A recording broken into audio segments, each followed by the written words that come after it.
Hola, ¿qué tal? Muy buenos días. Este video es para la clase de Historia Universal Contemporánea, correspondiente al 18 de mayo de 2020. Antes de iniciar con la clase como tal que nos corresponde hoy sobre la Revolución Francesa, vamos a platicar sobre un tema al que estamos entrando y que me parece central. Se dejó a través de la plataforma de Classroom una pregunta que fue bastante capciosa en su respuesta, que decía, ¿puede un siglo ser más largo que otro? Algunas de sus respuestas, que hasta este momento no he calificado, pero ya las vi, son muy interesantes. Por un lado, podemos ver ahí una división entre quienes sostienen férreamente que el siglo tiene 100 años, lo cual es matemáticamente correcto, y otros que hablan de la posibilidad de un siglo más largo que otro. Algunos hablando de cuestiones matemáticas y otros ya refiriéndose a los procesos. Vamos a ahondar en esta respuesta, en esta pregunta antes de que podamos continuar con nuestros temas. ¿Puede un siglo ser más largo que otro? Matemáticamente, sí. Matemáticamente, conforme al calendario gregoriano que nosotros utilizamos, si alguno tuvo la curiosidad de buscarlo, si no háganlo, pueden hacerlo hasta en Wikipedia si quieren, pueden encontrar que el calendario gregoriano que nosotros conocemos de 365 días, tiene algunos ajustes que se hacen cada determinado tiempo. Cada 4 años agregamos un día al calendario, que es el 29 de febrero. Ese día intercalar se agrega en los años que son divisibles entre 4. Es decir, 2020 es un año que podemos dividir entre 4 y por lo tanto será un año bisiesto.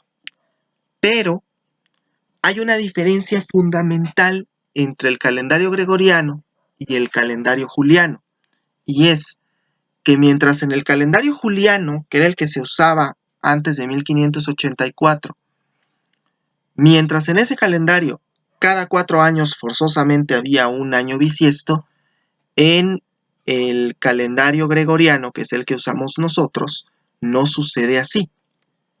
En el calendario gregoriano, cada 100 años, ese año bisiesto terminado en doble cero, que debería ser bisiesto, se denomina año secular y no se agrega el 29 de febrero.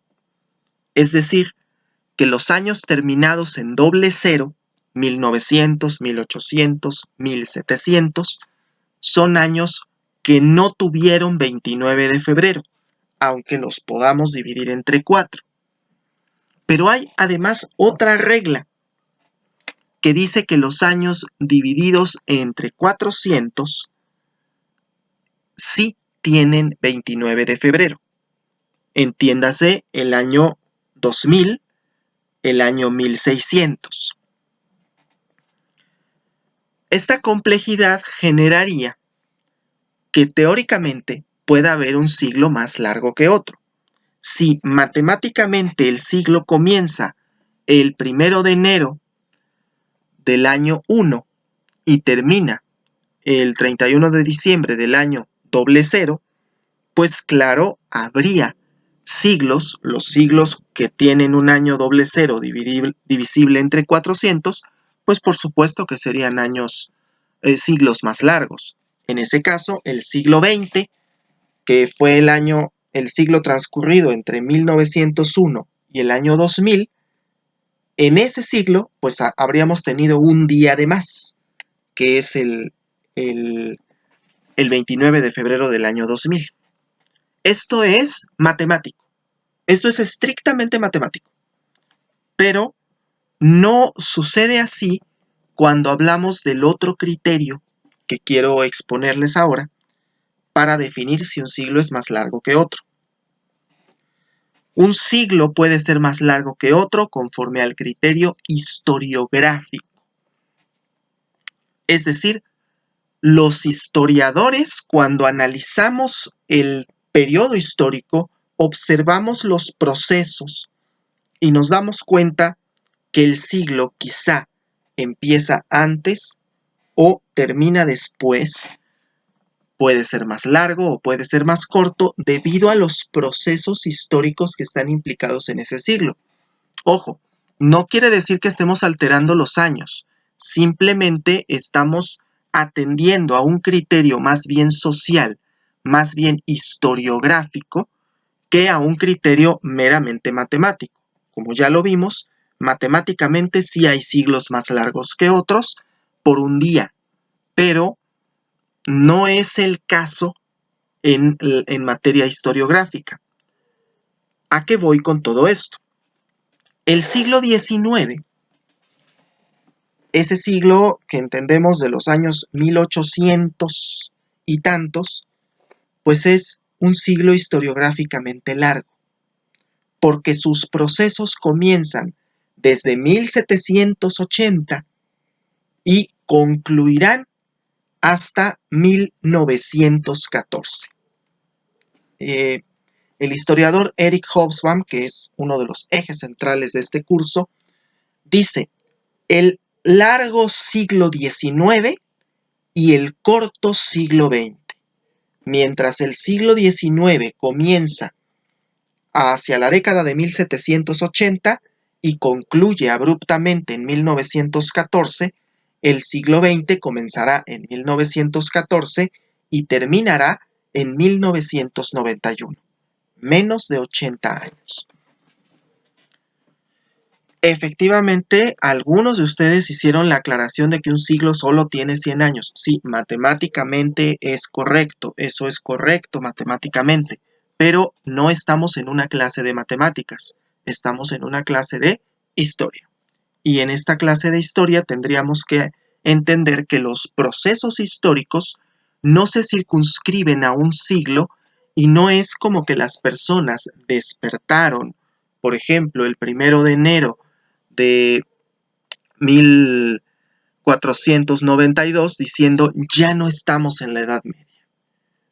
Es decir, las personas no atienden a la periodización histórica que nosotros hacemos. La historia se escribe a posteriori.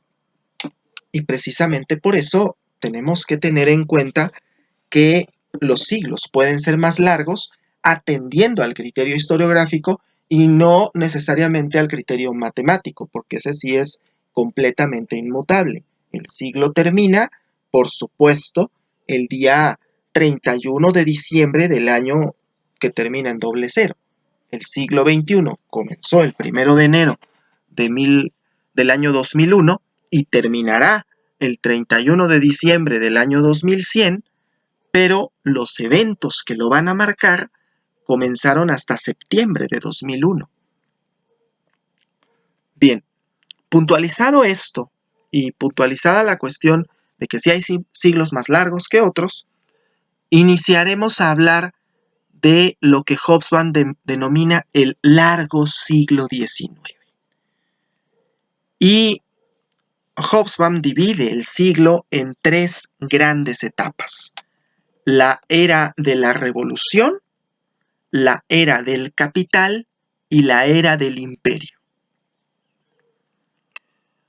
En la era de la revolución, que va de 1780 a 1840, sucederán las dos grandes revoluciones en Europa que además cambiarán la dinámica mundial. Son la Revolución Industrial y la Revolución Francesa. En esta clase nos vamos a abocar exclusivamente a la Revolución Francesa, siguiendo un criterio un tanto cuanto cronológico, pero también ideológico. En la clase pasada hablábamos de la independencia de los Estados Unidos, de cómo Francia apoyó a la independencia de los Estados Unidos y dejábamos muy en claro que la Francia del siglo XVIII se peleaba con la Inglaterra del siglo XVIII porque las dos tenían el carácter de provincias. Entonces, tendremos que comenzar a vislumbrar los escenarios de la Francia y de la Inglaterra del siglo XVIII.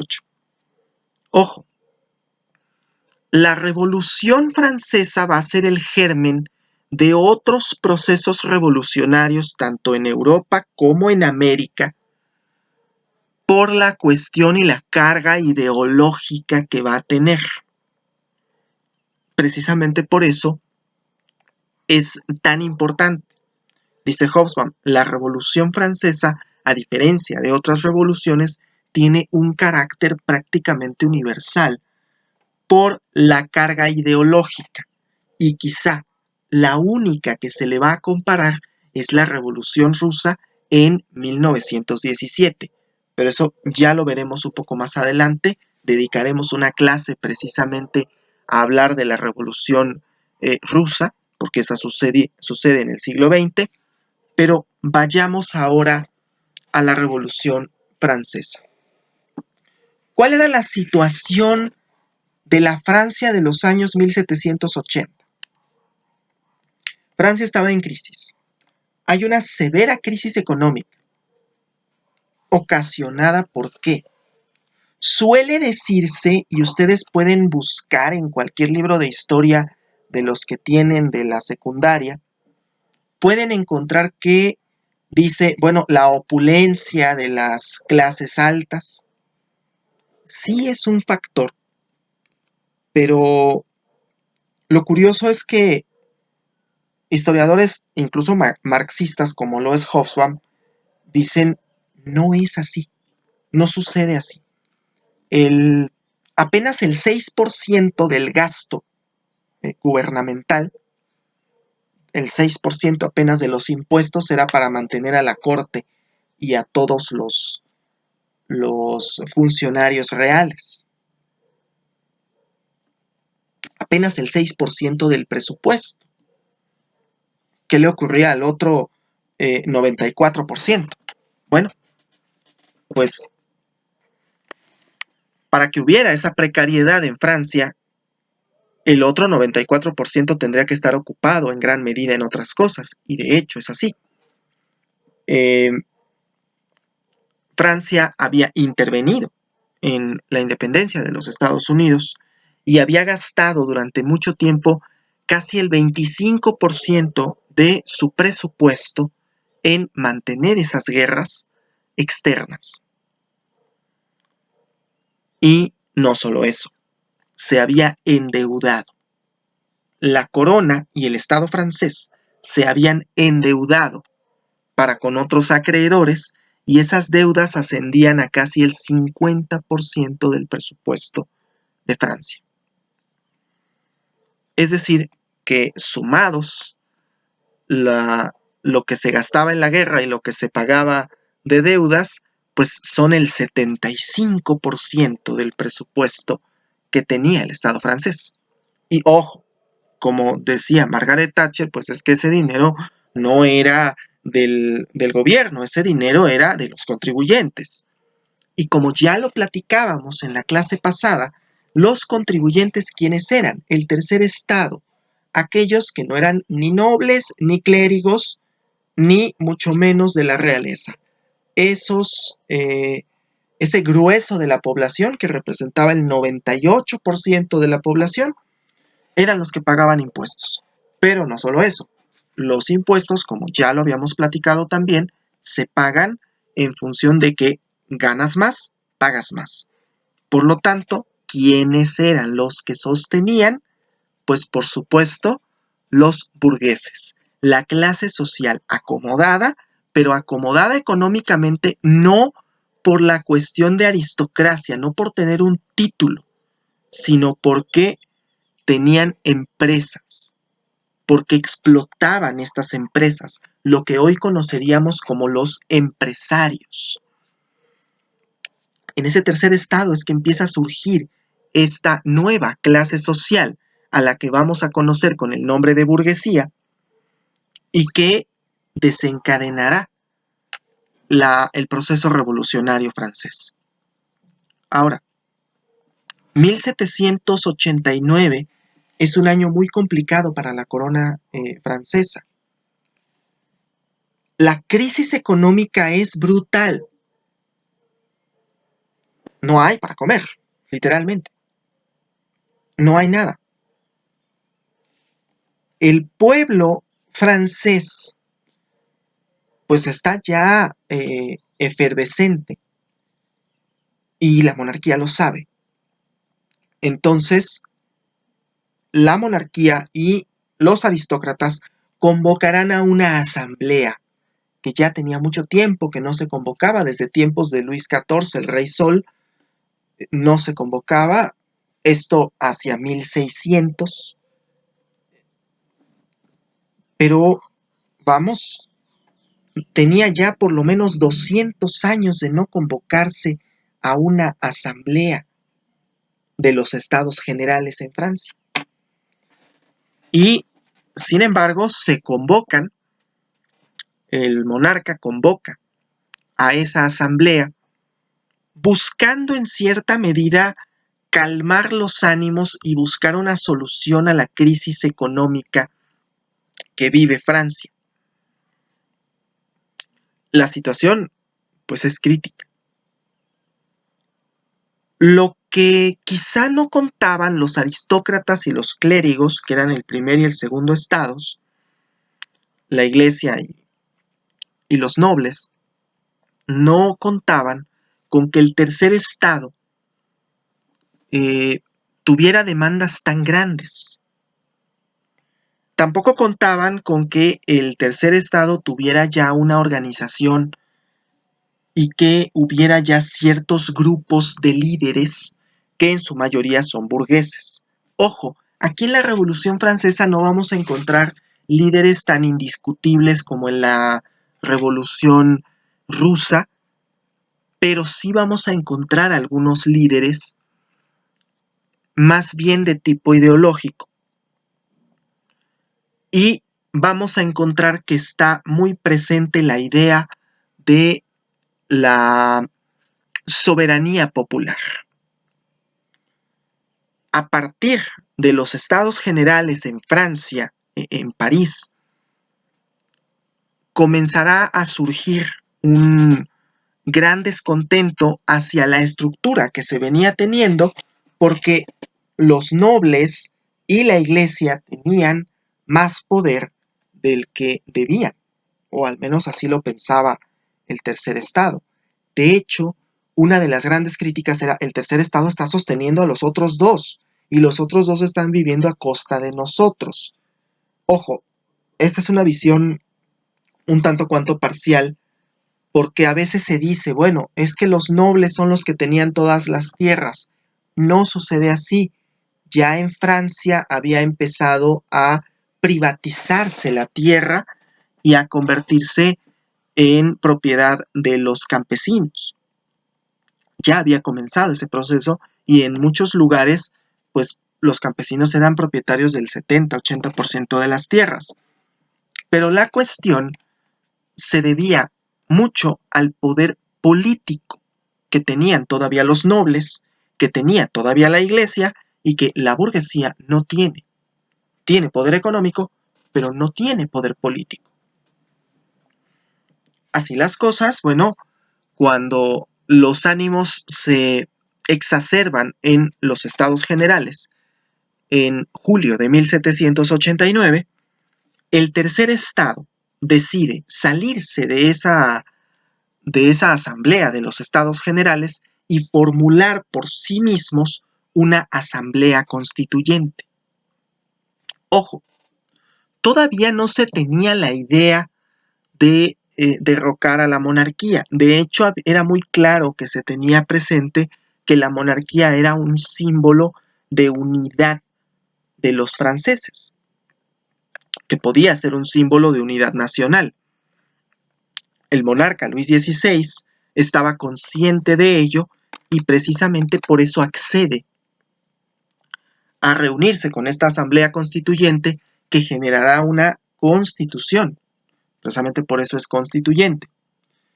Pero afuera de la asamblea, afuera de esa asamblea constituyente y de la asamblea de los estados generales, comienza a haber revueltas.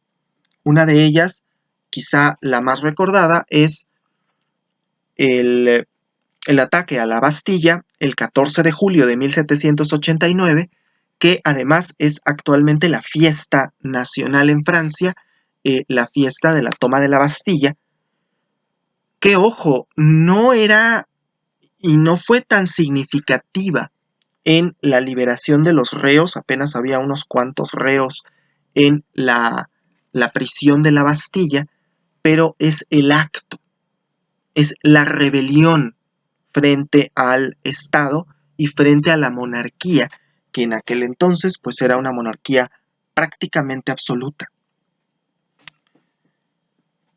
En el caso de la Asamblea General, se reúnen, el monarca accede a reunirse con esa Asamblea General y surgirá una nueva constitución en Francia, en la cual el monarca va a mantener el carácter de ser el rey, pero va a dejar de ser el rey de Francia para llamarse ahora rey de los franceses.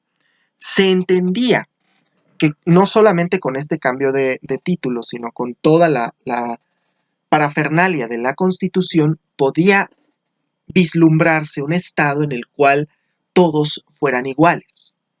Un carácter universal de igualdad. Ojo, un tipo de igualdad que todavía no es como la concebimos nosotros. Todavía existían ciertas limitaciones a esa igualdad, pero se decía, bueno, todos los hombres nacen libres e iguales y el Estado no debe de intervenir en ello. Debe de acabarse con las otras clases, los nobles, inclusive hay movimientos anticlericales por acabar con esos privilegios. Pero ¿por qué se buscaba acabar con esos privilegios? Porque finalmente quien tenía que tener el poder político, pues no era el vulgo, sino la burguesía. Reitero, esta es una revolución de tipo burgués. Son los burgueses los que alentarán el inicio de la revolución para poder salir ellos beneficiados con el poder político. Esto, ojo, consciente o inconscientemente. No, tampoco pensemos que es un plan macabro de la burguesía. Pensemos que la burguesía está defendiendo sus propios intereses y en última instancia, pues pensarán quién mejor que yo, que sé administrar los recursos para administrar el Estado. Surgirá, por supuesto, el principio de soberanía popular. La nueva Constitución de Francia dirá, palabras más, palabras menos, el poder y la soberanía emanan del pueblo. Esas palabras que hoy encontramos casi en cualquier constitución, incluyendo la mexicana, eran nuevas. Era algo novedoso pensar en que la soberanía ya no reside en el monarca, que hasta entonces se decía, pues el monarca es el soberano, es el que no tiene a nadie por encima de él. Bueno, en este caso es el pueblo. La llamada soberanía popular. Esa es una de las grandes aportaciones que hará la Revolución Francesa a la ciencia política, inclusive.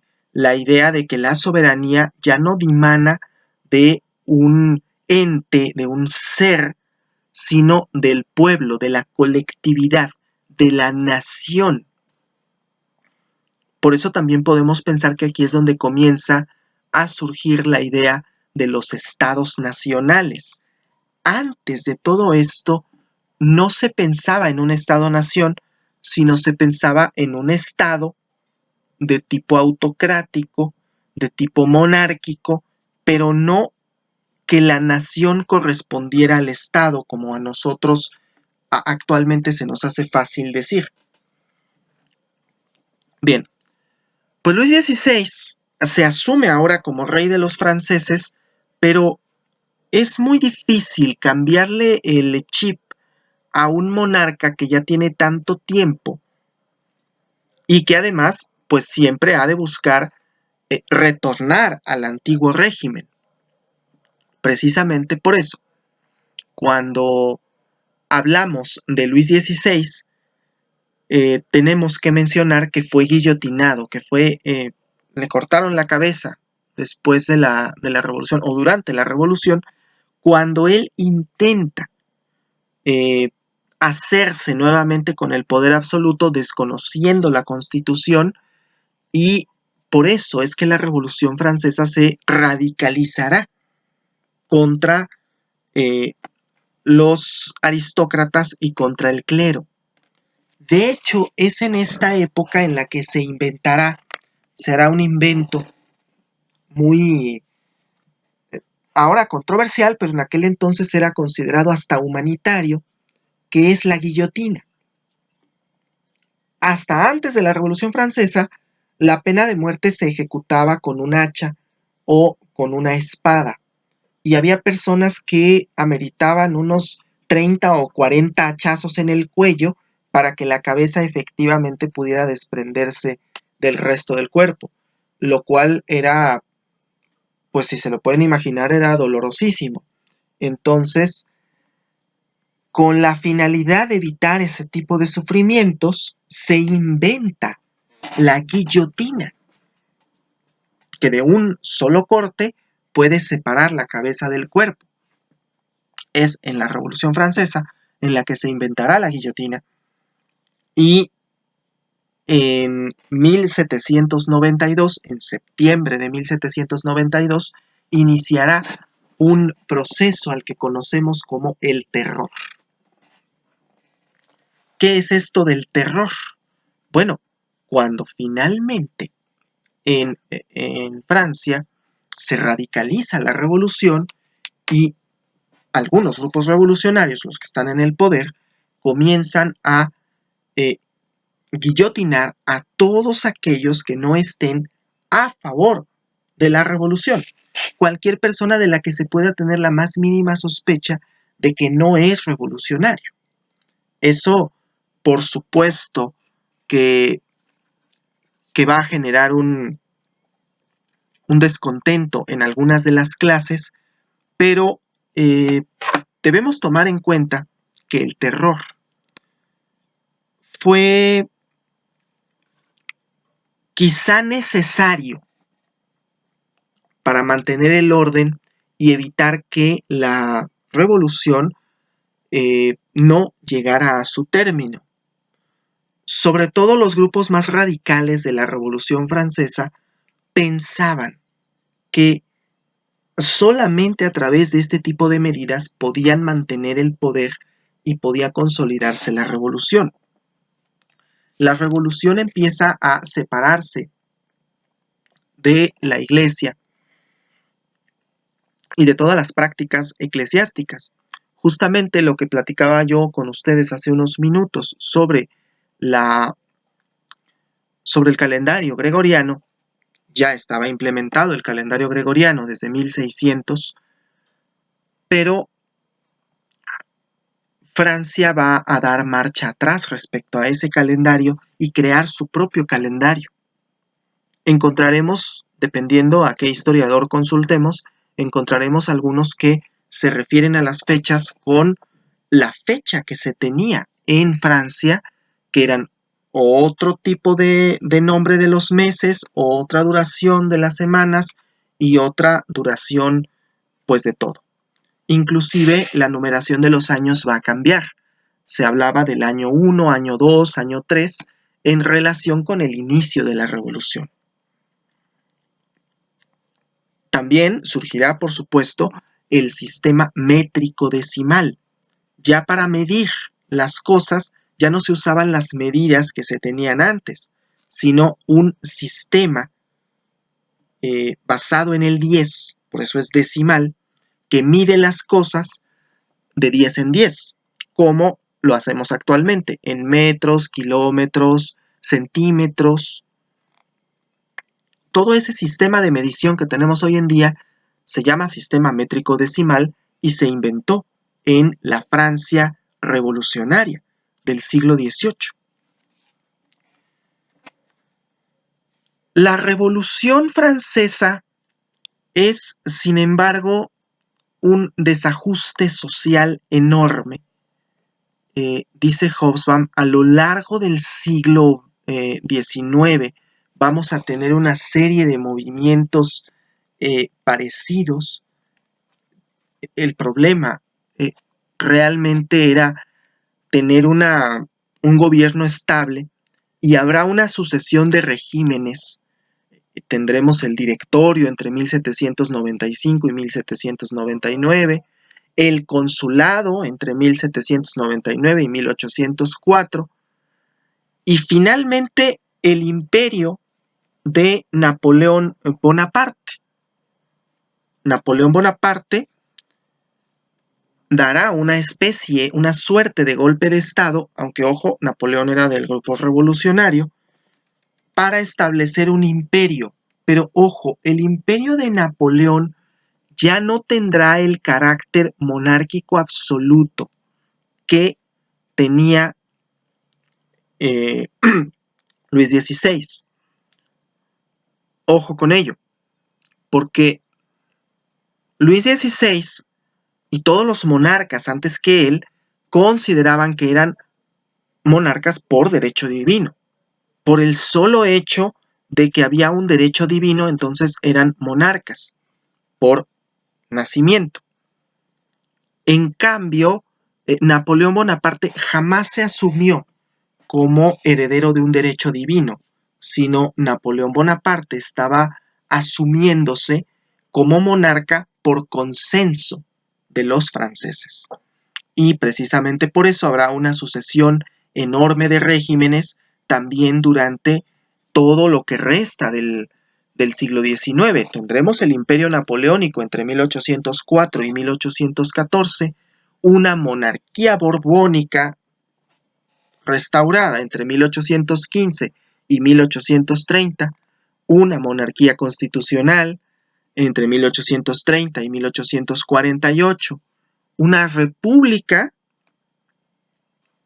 entre 1848 y 1851 y el imperio de Napoleón III entre 1852 y 1870.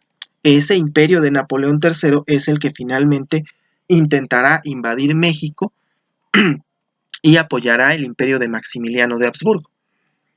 Pero, lejos de ello, la sucesión de todos estos regímenes implica el propósito de mantener a la sociedad burguesa y evitar que surgiera una república completamente liberal y también evitar el retorno al antiguo régimen, porque ya una vez concluido el proceso revolucionario, no habrá intentos nuevamente en Francia de instaurar una monarquía con las características que tenía la monarquía antes de la revolución. Reitero, se seguirá hablando de que si es monarca, pues es rey de los franceses. Es que la soberanía emana del pueblo. Eso es de total importancia para comprender la revolución que sucedió en Francia. Bien, voy a dejar un pequeño cuestionario en la plataforma. Les recuerdo que en caso de que les marque que alguna respuesta está mal, no se preocupen. Si la respuesta es de pregunta abierta, no se preocupen. Yo voy a revisar posteriormente sus respuestas y a corregir los cuestionarios. Yo lo haré personalmente. Lo que sí les pido es que tanto en las preguntas de Classroom como en las preguntas que se ponen en los cuestionarios, como en todas sus tareas, no copien y peguen de internet. La respuesta la tienen que dar ustedes. He detectado varios casos y lo que va a terminar pasando si las prácticas continúan así es que voy a anular todo el trabajo y probablemente hasta les pida que lo repitan y que si no lo entregan no tendrán derecho a examen. Y no me gustaría llegar a esos extremos. Les pido por favor que con base en lo que se dijo en este video, pueden investigar, tienen todo el derecho, de hecho sería lo deseable, que investigaran, que buscaran fuentes, que buscaran otras cosas, pero la respuesta la tienen que escribir ustedes.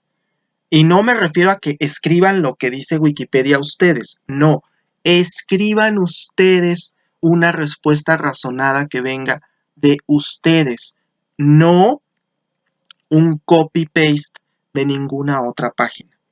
Pueden investigar, claro, de hecho es lo deseable, pero no se trata de que copien y peguen porque si no me van a obligar a que yo cancele sus evaluaciones y a la hora de los exámenes ahí van a tener ustedes problemas. Bien, muchas gracias, que tengan un excelente día.